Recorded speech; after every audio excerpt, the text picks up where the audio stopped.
আপনাদের জন্য খুবই গুরুত্বপূর্ণ একটা ইমিগ্রেশন নিউজ আছে, আপডেট আছে। সেলফ স্পন্সরশিপ ভিসা এখনও করা সম্ভব। আপনার ফিজিক্যাল প্রিমিসেস বা দোকান বা শপ থাকার কোনো প্রয়োজন নেই, কিন্তু যদি আপনি শুধু নাম কাওয়াস্তে এদেশে ভিসা বাড়ানোর জন্য আপনি একটা কোম্পানি খুলে আপনি কোনো রকম একটা সেলফ স্পন্সরশিপ অ্যাপ্লিকেশন করলেন, সেটা আপনার হবে না। সেলফ স্পন্সরশিপ ভিসা কি শেষ হয়ে গেল? আসলে কথাটা হচ্ছে সেলফ স্পন্সরশিপ ভিসা শেষ হয়ে যায়নি। আপনার যদি জেনুইন বিজনেস আইডিয়া থাকে এবং সেই বিজনেস থেকে জেনুইন রেভিনিউ ইনকাম হয়, আর সেটা যদি হোম অফিসকে আপনি স্যাটিসফাই করতে পারেন যে না, আপনার কোম্পানিতে আপনি 50,000 টাকা বেতনের বা 40,000 টাকা বেতনের একটা চাকরি করবেন, আপনার কোম্পানি সেই অনুযায়ী আপনাকে বেতন দিতে সক্ষম, তাহলে সেলফ স্পন্সরশিপ ভিসা এখনও করা সম্ভব। কিন্তু যদি আপনি শুধু নাম কাওয়াস্তে এদেশে ভিসা বাড়ানোর জন্যে আপনি একটা কোম্পানি খুলে আপনি কোনো রকম একটা সেলফ স্পন্সরশিপ অ্যাপ্লিকেশন করলেন, সেটা আপনার হবে না। সেদিন ফুরিয়ে গেছে। কারণ হোম অফিস এখন পই পই করে A to Z সব কিছু চেক করে তারপর আপনাকে ভিসাটা দেবে। আপনার যদি 80,000 100,000-এর একটা কোম্পানি থাকে, 3 to 6 মান্থের আপনার একটা সুন্দর একটা ব্যাঙ্ক স্টেটমেন্ট দেখাতে পারেন যে আপনার কোম্পানি প্রোগ্রেস করছে, রেভিনিউ ডেইলি আপনার মান্থ বাই মান্থ আপনার ইনক্রিজ হচ্ছে, তখন হোম অফিসকে স্যাটিসফাই করা সম্ভব যে না, এই কোম্পানিটা প্রোগ্রেস হচ্ছে, এই কোম্পানিটার ভবিষ্যৎ আছে, সো সেক্ষেত্রে লাইসেন্সটা দেওয়া সম্ভব। কিন্তু কোম্পানি দেখা যাচ্ছে 1,000-2,000 পাউন্ড মান্থলি রেভিনিউ, এক্ষেত্রে আপনি সেলফ স্পন্সরশিপ হবে না। সেলফ স্পন্সরশিপ ভিসা নিয়ে মানুষের মধ্যে অনেক কনফিউশন আছে। সেটা হচ্ছে ম্যাক্সিমাম মানুষই মনে করেন সেলফ স্পন্সরশিপ ভিসা করতে হলে ওনাদেরকে ফিজিক্যাল প্রিমিসেস নিতে হবে, ফিজিক্যাল দোকান বা কোনো বিজনেস অফিস লাগবে।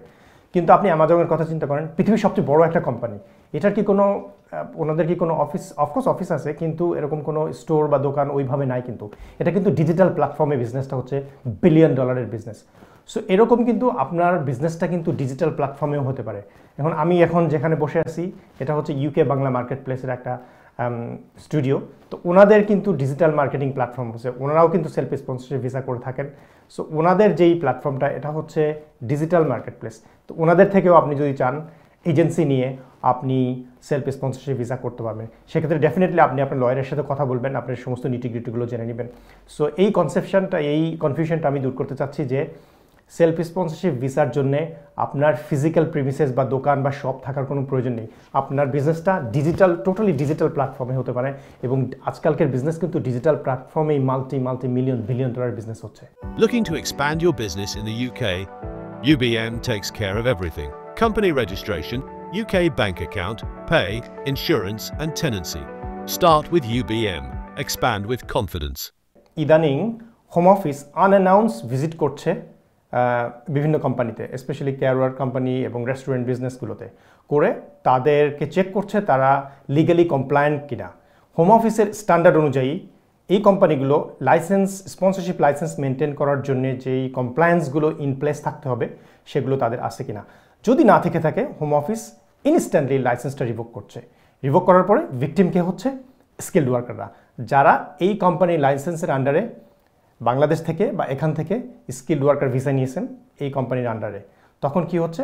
ওনাদেরকে হাইলি লাইকলি 60 ডেজের একটা লেটার পাচ্ছে। অনেক ক্ষেত্রে দেখা যাচ্ছে 60 ডেজের লেটারটা একটু দেরি করে আসছে, কিন্তু আপনার কোম্পানির লাইসেন্সটা যদি রিভোক হয়ে থাকে, আপনাকে কিন্তু খুবই ইমিডিয়েটলি অ্যাকশনটা নিতে হবে।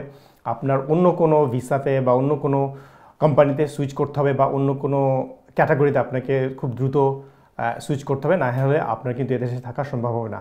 এর জন্যে আপনার খুব উচিত হবে খুব দ্রুত আপনার লয়ারের সাথে যোগাযোগ করা, এবং এটার অল্টারনেটিভ কোনো কিছু আছে কিনা, এটার রেমিডি কী, সেটা নিয়ে খুব দ্রুত আপনার লয়ারের সাথে কথা বলা।